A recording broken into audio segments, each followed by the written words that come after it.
비교와 자책 속에서 용기를 내고 싶은데 어떻게 하면 될까요?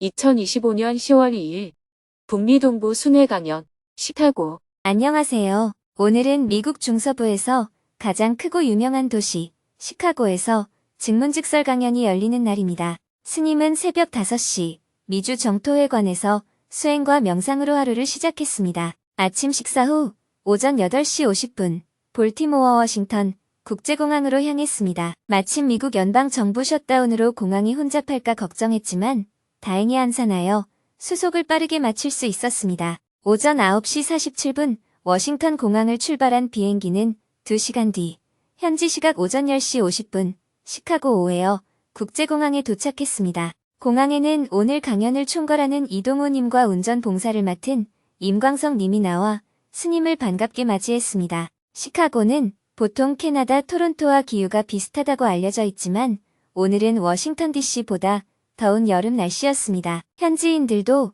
이번 주 내내 이렇게 더운 것은 이례적이라며 기후변화의 영향이 아니겠느냐고 말했습니다. 공항 근처 숙소로 이동해 점심 공양을 한 후 내일 새벽에 진행할 금요 증문즉설 온라인 생방송을 위해 인터넷 환경도 점검했습니다. 저녁 강연 전까지 시간이 남아 오후에는 시카고 시내를 돌아보고 한국 사찰인 설련사를 방문하기로 했습니다. 오후 2시 숙소를 나서 시내로 향했지만 교통사고로 길이 막혀 약 1시간이 걸려 다운타운에 도착했습니다. 날씨가 너무 좋아 미시간 호수와 도심 풍경이 한 폭의 그림처럼 눈앞에 펼쳐졌습니다. 스님은 잠시 차에서 내려 산책을 하며 아름다운 풍경을 감상했습니다. 이후 설련사로 향했습니다. 설련사는 사무 스님이 1992년 외국인 포교를 위해 세운 도량으로 현재는 재개발을 거쳐 정비가 잘 되어 있었습니다. 사무 스님은 토론토, 미시간, 시카고, 멕시코 등지에 설련사를 개원하여 선불교를 활발히 전파했고 2022년 캐나다 토론토 설련사에서 입적하셨습니다. 한국 불교 전통 예법을 영어권 신자들이 무리 없이 받아들일 수 있도록 참선 중심의 법회를 시도했던 분입니다. 현재 시카고 선연사에서는 매주 일요일 정기 법회, 좌선, 어린이 프로그램, 경전 공부, 서예 등 다양한 활동이 이어지고 있었습니다. 초인종을 누르자 안에서 한 스님이 나오셨습니다. 법륜 스님을 보고는 놀란 듯 눈이 커지며 공손히 인사하고 자신을 다나 스님이라고 소개했습니다. 다나는 빨리어로 보시를 뜻한다고 합니다. 2014년 UCLA에서 영어 통역으로 진행된 스님의 강연을 들은 적이 있습니다. 이렇게 직접 찾아와 주셔서 정말 감사합니다. 스님은 사무 스님과의 인연을 떠올리며 말했습니다. 40여 년도 더 전에 경주에서 처음 사무 스님을 뵌 뒤 서로 교류를 이어왔습니다. 제가 시카고에 올 때는 이곳 설련사에서 묵곤 했습니다. 사무 스님도 한국에 오실 때면 저를 찾아오셨지요.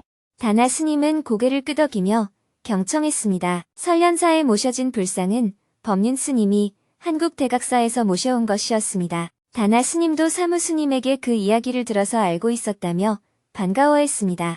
교회를 개조해 만든 도량은 아담하면서도 단정했고 저녁 명상 수업을 준비하느라 방석들이 가지런히 놓여 있었습니다. 스님은 설련사의 현재 운영 상황을 물은 후 친절하게 설명해준 다나 스님에게 감사의 마음을 전했습니다. 다음에 시카고에 오면 하루 머물다 가겠습니다. 예전에도 3층에서 머물렀습니다. 다나 스님은 무척 기뻐했습니다. 스님은 보시금을 전달하며 당부했습니다. 다음에 한국을 방문하시면 정토사회 문화회관에도 꼭 들르시지요. 인사를 마치고 설련사를 나와 강연장으로 향했습니다. 오후 5시 25분에 강연장에 도착했습니다. 스님은 강연장을 둘러보며 강연을 준비한 봉사자들을 격려해 주었습니다. 다시 숙소로 돌아와 저녁 식사를 한 후 다시 강연장으로 향했습니다. 오늘 강연이 열리는 곳은 시카고 한인문화원입니다. 2년 전에 새로 지은 건물이라 아주 깨끗했습니다. 260여 명이 자리한 가운데 저녁 7시 정각에 스님을 소개하는 영상을 보며 강연을 시작했습니다. 영상이 끝나고 스님이 무대에 오르자 모두가 큰 박수와 환호로 스님을 반겼습니다. 먼저 스님이 증문즉설이라는 강연 방식에 대해 간단하게 소개했습니다. 증문즉설은 강사가 주제를 선정하거나 대화를 주도하는 것이 아니라 청중이 주제를 선택하는 방식입니다. 여러분 중 누구든지 얘기하고 싶은 것을 꺼내면 그 주제를 가지고 대화를 하는 것입니다. 부부관계나 가족관계와 같은 인생 문제를 꺼내면 인생 상담이 되고, 오늘날 우리 사회에서 일어나는 사회 현실이나 정치 안보 문제를 꺼내면 사회학 교실이 되기도 합니다. 자연과학이나 종교에 대해서도 얼마든지 얘기할 수 있습니다. 제가 선택하는 것이 아니라 여러분이 선택하는 것이고, 여러분의 관심사를 가지고 대화가 이루어지는 것이라고 이해하시면 되겠습니다. 주제는 아무런 제한이 없습니다. 또한 오늘 우리의 만남은 돈을 지불하는 상담이 아니라 공공의 이익을 위한 무료 대화이기 때문에 필요하다면 대중에게 공개가 될 수 있습니다. 그래서 질문을 하시려면 이에 대한 동의서를 작성해야 합니다.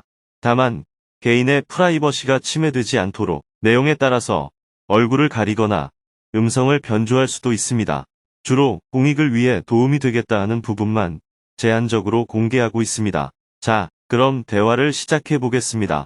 사전에 질문을 신청한 분들과 먼저 대화를 나눈 뒤 현장에서도 자유롭게 손을 들어 질문할 수 있는 시간을 가졌습니다. 2시간 동안 9명이 스님과 대화를 나눌 수 있었습니다. 첫 번째로 손을 들고 질문한 사람은 박사 과정 졸업을 앞둔 학생이었습니다. 어떻게 하면 용기를 얻을 수 있는지, 좌절을 겪을 때 어떻게 극복할 수 있는지 스님에게 조언을 청했습니다. 비교와 자책 속에서 용기를 내고 싶은데 어떻게 하면 될까요? 현재 박사 과정 졸업을 앞두고 있습니다. 앞으로 인생을 살아가는 데 있어서 방향을 찾고 용기를 내는 방법을 알고 싶습니다. 이런 질문을 하는 이유는 제가 이번 여름에 미래에 대한 막연한 걱정과 실패에 대한 두려움으로 정말 힘든 시간을 보냈기 때문입니다. 연구하는 것이 즐거웠고 다시 돌아가고 싶지 않을 정도로 하루하루 성실히 보냈습니다. 하지만 이번 여름 다음 단계를 생각하면서 다른 또래 박사생들은 어떤 성과를 냈는지 보다 보니 제 연구가 너무 한심해 보이고 지금까지 잘해왔다고 생각했던 저 자신이 너무나 작아 보였습니다. 이것밖에 안 되는 저 자신이 너무 한심해 보였고 시간을 낭비한 것처럼 보였습니다. 이제 더 이상 뭘 해야 할지 모르겠고 진로를 바꾼다고 한들 제가 잘할 수 있을까 하는 의심부터 들기 시작했습니다. 그래서 마음을 다스리고자 한국 가서 자전거 타고 5박 6일 국토 종주도 했습니다.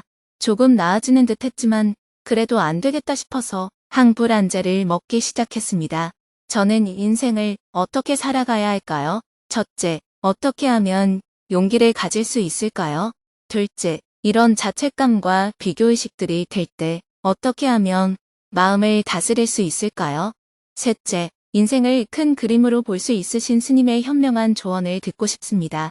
질문하신 분의 심정은 이해가 됩니다마는 우리가 인생을 살아가다 보면 이런저런 일에 부딪히기도 하고 이런저런 일이 원하는 대로 안 되고 실패하기도 합니다. 사람과의 만남도 헤어질 수가 있고 죽을 수도 있고 또 사업이 실패할 수도 있고 많은 것이 우리의 뜻대로 되지 않습니다. 여기 있는 많은 사람들에게 물어봤을 때 자기가 계획한 대로 되었다는 사람은 극히 드뭅니다. 대부분 다 원하는 대로 안 되는 가운데서 우리가 살아가고 있습니다. 삶 자체가 이런데 질문자처럼 사는 게 힘들다고 하면 첫째는 정신적으로 약간의 병이 생겼다고 볼 수가 있습니다. 그래서 병원에 가서 한번 의사의 진료를 받아보는 게 필요합니다. 검진을 해보고 문제가 있다고 하면 치료를 받으면 되고 약간의 불안증이나 트라우마가 있다면 상담 치료를 하는 게 필요합니다. 둘째, 정신적으로 병원 치료를 받을 만큼 심한 것은 아닌데 내가 매우 힘들다고 하면 원인은 대부분이 욕심 때문에 그렇다고 볼 수 있어요. 그래서 그 욕심을 내려놓게 되면 삶이 좀 더 편안해진다고 할 수 있습니다. 자연계를 한번 보세요. 다람쥐가 산에서 살면서 이 나무에 올라가서 도토리를 따고 저 나무에 올라가서 과일을 딴다고 할 때 아무리 높은 나무에 오른다고 하더라도 다람쥐가 힘들어서 못 살겠다. 이렇게 느낄까요? 소가 풀을 뜯을 때 영양분도 없는 것을 계속 뜯어먹으려니까 너무 힘들다. 이렇게 느낄까요? 풀이 많으면 많은 대로 뜯고 풀이 적으면 적은 대로 뜯고 풀이 많으면 짧은 시간에 뜯고 풀이 적으면 많은 시간을 뜯습니다. 그래서 만약 힘들다고 느낀다면 대부분 정신적인 문제가 생긴 것일 수가 있습니다. 지금 질문자가 힘든 이유는 정신적으로 약한 고리가 생겼거나 아니면 지나치게 욕심을 내고 있기 때문에 그렇습니다. 그러니 첫째는 병원에 가서 한번 진료를 받아보는 게 필요하고, 둘째는 욕심을 내고 있는지 살펴볼 필요가 있습니다. 인생을 용기 있게 살 수 있도록 조언을 해달라고 하셨는데, 인생을 사는 데는 아무런 용기가 필요 없습니다. 다람쥐가 용기를 내서 사는 것도 아니고, 소가 용기를 내서 사는 것도 아니에요. 아이들이 뛰어놀거나 학교를 다닐 때도 용기가 필요한 게 아닙니다. 인생을 사는데 무슨 용기가 필요해요? 아침에 일어나서 밥 먹고, 직장 가면 직장 가고, 학교 가면 학교 가고, 공부할 거 있으면 공부하고, 집에 와서 피곤하면 자면 되는데 왜 용기가 필요해요? 인생을 용기 있게 살 수 있도록 조언을 해달라고 했는데, 인생을 사는 데는 아무런 용기가 필요 없습니다. 삶은 저절로 사라지는 것입니다. 물론 용기가 필요한 상황이 있을 수가 있습니다. 가령 전쟁을 할 때 죽음이 두려워서 도망가고 싶은데, 도망을 가면 아군한테 사살을 당하고, 전진하면 적군한테 사살당하고, 이러지도 못하고 저러지도 못하고 있을 때입니다. 이왕 죽을 바에야 그냥 전진하고 죽자는 판단을 할 때 용기라는 말을 쓰게 됩니다. 이렇게 어떤 두려움 때문에 망설이고 있을 때 그냥 차고 나가라 하는 의미에서 용기라는 말을 쓰는데, 일상적으로 살아갈 때는 용기라는 말이 필요가 없습니다. 공부하는데 무슨 용기를 내서 공부해요? 공부를 하기 싫으면 그냥 안 하면 되지요. 다른 사람들은 학위를 받았는데 나는 못 받아서 위축되는 건가요? 열심히 연구해서 논문을 제출했는데 교수가 부족하다고 하면 보충하면 되는 것이고, 더 부족하다고 하면 1년 더 연구하면 되는 겁니다. 제가 생각해도 욕심이 좀 많이 있었던 것 같습니다. 그래서 욕심을 내려놓으려고 많이 노력했었습니다. 항불안제도 같이 먹으니까 괜찮아지기도 했습니다. 스님이 말씀하셨던 것처럼 한꺼번에 다 내려놓아지면 차근차근 하나씩 내려놓는 연습도 많이 했었습니다. 그런데 다음 스텝으로 나아가야 한다는 것에 대해 막연한 두려움이 있고, 앞으로 인생을 어떻게 살아가야 하는지에 대해서도 스님의 조언을 듣고 싶습니다. 인생은 질문자가 좋을 대로 살면 됩니다. 인생에는 어떻게 살아야 한다고 하는 정해진 길이 없습니다. 기독교를 믿으면 하나님을 믿고 살아야 한다고 누군가 길을 정해놓기도 하고, 불교를 믿으면 수행하며 살아야 한다고 길을 정해놓기도 하고, 유교를 믿으면 효도하고 살아야 한다고 정해놓기도 하고, 그때그때 사람들이 정한 길이 있긴 있습니다. 하지만 사실은 다 내가 정하는 것입니다. 남이 정한 것을 내가 받아들이는 것도 다 내가 정해서 사는 경우입니다. 부모님이나 선생님이 이렇게 살아라 하니까 그걸 내가 받아서 사는 것인데, 그렇게 살라고 정해진 길은 본래 없어요. 산에 있는 노루가 다가와서 노루답게 살려면 어떻게 살면 됩니까? 이렇게 물으면 뭐라고 대답하겠어요? 좋을 대로 살아라. 이렇게 대답하겠죠. 토끼가 와서 어떻게 살면 좋겠습니까? 하고 물으면 내 생긴 대로 살아라. 이렇게 대답할 겁니다. 너무나 자연스러운 얘기잖아요. 그런 것처럼 제가 어떻게 살아야 합니까? 이렇게 질문하면 당신 좋을 대로 사세요 하는 겁니다. 인생을 사는 데는 용기도 필요 없고 어떻게 산다고 정해진 길도 없습니다. 스님은 전법을 하면서 살고 있지 않습니까?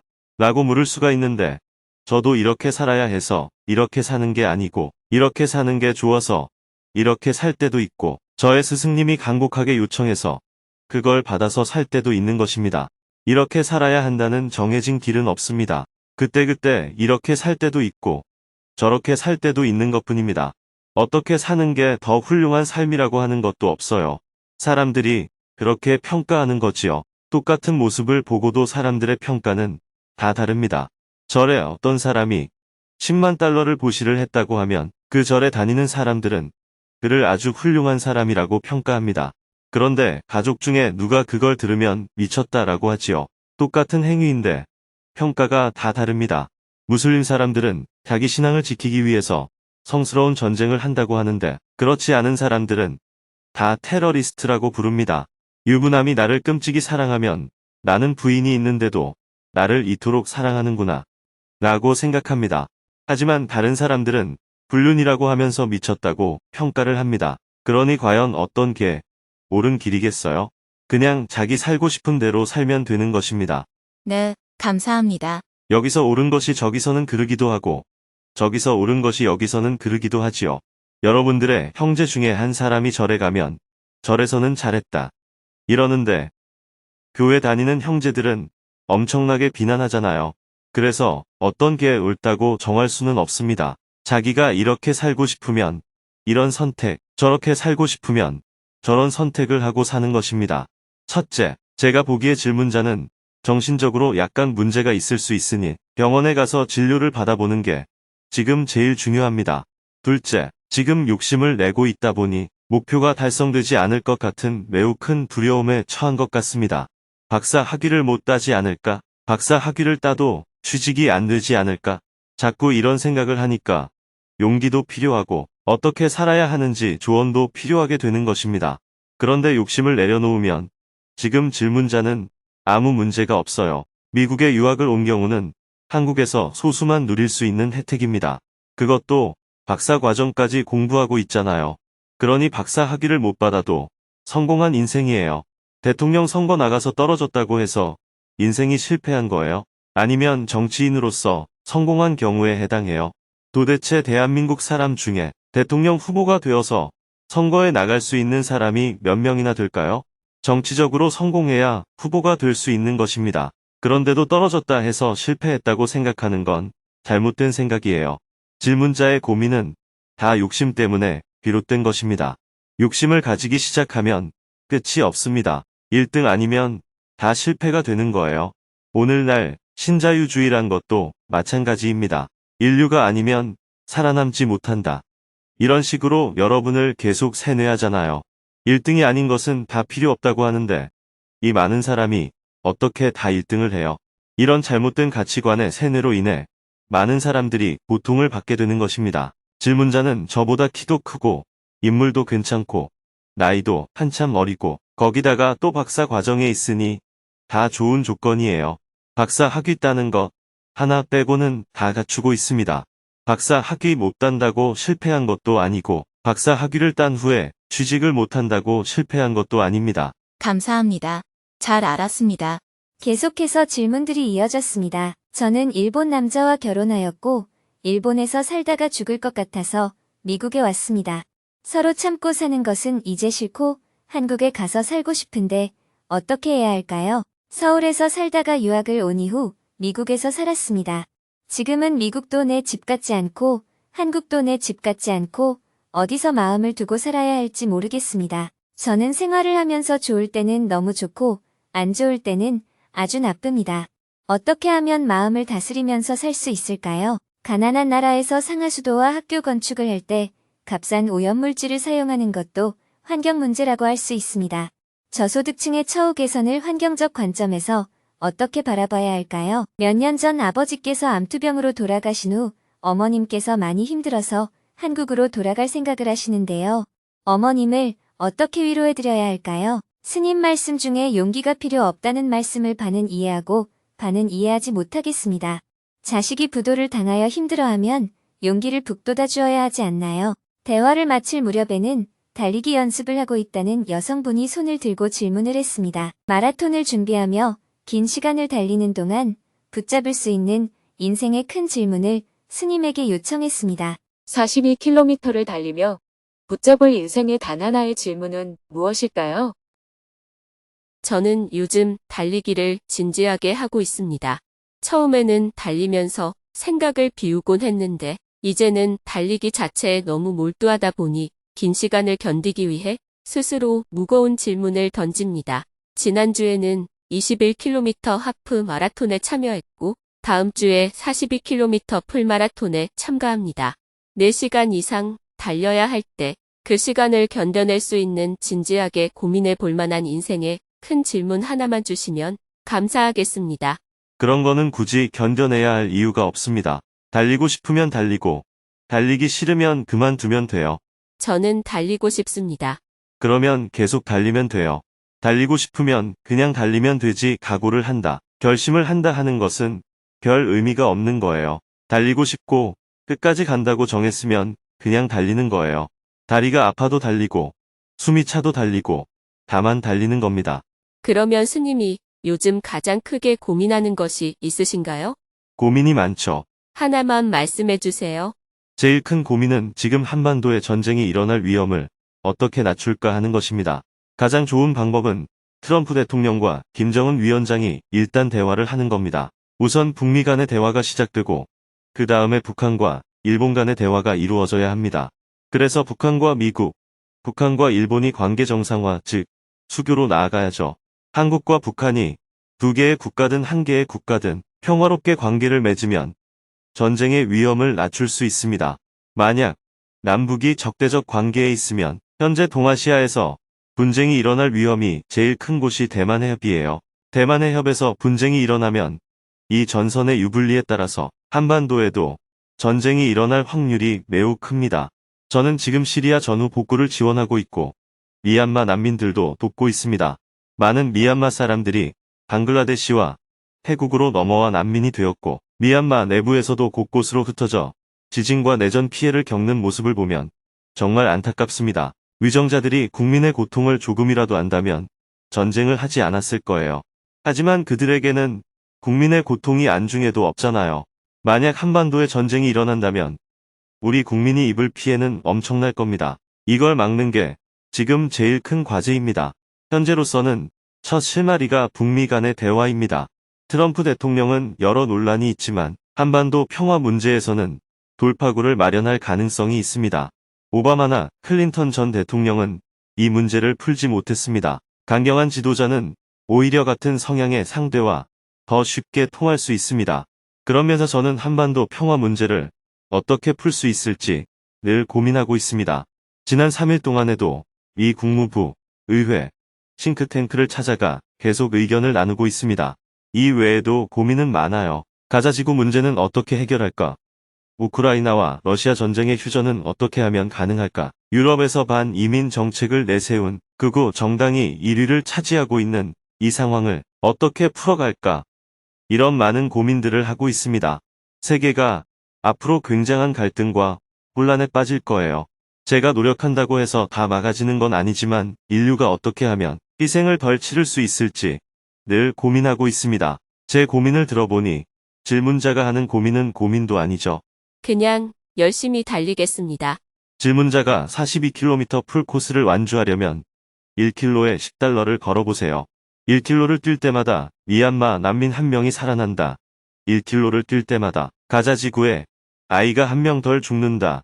이렇게 생각해 보세요. 그러면 숨이 턱 끝에 차도 뛰게 될 겁니다. 괜히 약 다물고 용 쓰지 말고 주어진 상황에 대해 긍정적으로 의미를 부여해야 합니다. 내가 이렇게 뛰는 것이 지구를 살리는 길이다. 이렇게 긍정적으로 생각하면서 뛰어보세요. 왜 악을 쓰고 뛰어요? 악을 쓰고 뛰느라 질문자가 에너지를 과하게 쓰면 오히려 기후가 더 나빠집니다. 감사합니다. 잘 알았습니다. 큰 박수와 함께 강연을 마쳤습니다. 곧이어 책 사인회가 시작되자 길게 줄이 이어졌습니다. 오늘 준비한 책이 모두 판매되어 책을 사지 못한 분들은 많이 아쉬워했습니다. 책 사인회가 끝나고 스님은 강연을 준비한 봉사자들과 기념사진을 촬영했습니다. 시카고 파이팅! 강연 총괄을 맡은 이동우님, 부총괄을 맡은 이유정님, 배태욱님에게는 감사의 마음을 담아 스님의 저서를 선물하고 따로 기념사진 촬영을 했습니다. 봉사자들에게 감사의 마음을 전한 후 스님은 먼저 숙소로 이동했습니다. 묘덕법사님과 법회법사님은 봉사자들과 마음 나누기를 하였습니다. 봉사자들 중에는 미시간, 위스콘신, 인디애나를 비롯하여 가장 먼 곳은 5시간 거리에서 달려와 봉사를 한 분들도 있었습니다. 스님은 밤 10시가 넘어서 숙소에 도착한 후 내일 일정에 대해 논의하고 하루 일과를 마쳤습니다. 내일은 시카고를 출발하여 비행기를 타고 휴스턴으로 이동한 후 한국 교민들을 위한 증문즉설 강연을 계속 이어갈 예정입니다.